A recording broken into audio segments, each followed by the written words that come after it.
এবার এক ঢিলে দু পাখি শিকার করলো দেবলীনা। হ্যাঁ বন্ধুরা, ভিডিওতে লাইক দিয়ে দেখতে থাকুন। যে মুহূর্তে কিনা দেবলীনা হসপিটালে তৃষাকে খুন করে হসপিটালের বাইরে এসে যখন কিনা গ্লাভস থেকে শুরু করে নিজের সমস্ত পোশাক ছাড়তে লাগে এবং দেবলীনা যখন কিনা সেই ছদ্মবেশী পোশাকটাকে ডাস্টবিনে ফেলে রেখে তার পরবর্তীতে হাসতে লাগে এবং বলতে থাকে যে সত্যি তুমি বড্ড বেশি বোকা জানো তো কুসুম, বাট তোমাকে থ্যাংক ইউ না দিয়েও আমি পারছি না, তার কারণ তুমি একমাত্র আমার সেই দাও ছেলে, সেই চাল ছেলে যাকে রীতিমতো কেন্দ্র করে আমি এত কিছু করতে পেরেছি। ওই স্যামের চোখে আঙুল দিয়ে আমি স্যামকে বুঝিয়ে দিতে পেরেছি যে দেবলীনা চ্যাটার্জিটা ঠিক কী।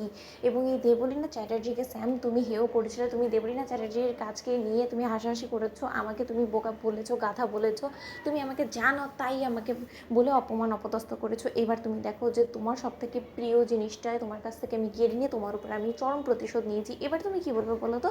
তুমি তো রীতিমতো তোমার বোনকে হারিয়ে পাগলে পরিণত হয়ে যাবে এবং তার পরবর্তীতে আমার এক ঢিলে দু পাখি মারা হয়ে যাবে। একদিকে কুসুম সরকার গাঙ্গুলি বাড়ির রক্ষা কবচ চিরকালের জন্য রীতিমতো জেলে পচে মরবে, আর ওদিকে লোক জানবে যে এই কুসুম সরকার তৃষাকে খুন করেছে, অথচ বাস্তবটা তো সম্পূর্ণরূপে ভিন্ন। তার কারণ সেই অন্ধকার ঘরের সুযোগটাকে কাজে লাগিয়ে কুসুমের হাতে যখন কিনে সেই ছুরিটা ছিল, সেই ছুরিটা সত্যকার সত্যি কুসুম শুধুমাত্র তৃষাকে ভয় দেখানোর জন্যই রেখেছিল নিজের হাতে, কিন্তু বাস্তবে তো আমি সেই অন্ধকারের সুযোগটাকে কাজে লাগিয়ে আমি তৃষাকে রীতিমতো খুন করে সেখান থেকে সময় মতন পালিয়ে যায় এবং তার পরবর্তীতে চিৎকারের আওয়াজ শুনে স্যামের এক পর্যায়ে গাঙ্গুলি পরিবারের সমস্ত লোকের ভেতরে ঢুকেছে। এতে করে আমার কাজটা আরও বেশি সহজ হয়ে যায় এবং স্যাম হাতে নাতে ধরে ফেলে কুসুমকে এবং কুসুমকেই খুনি বলে রীতিমতো এবার কুসুমকে যাই ইচ্ছে তাই করে এবার কুসুমকে জেলে পচিয়ে মারার বন্দোবস্ত করবে এবং তার পরবর্তীতে গাঙ্গুলি গ্রুপ অফ কোম্পানিজ থেকে শুরু করে গাঙ্গুলি পরিবার সমস্ত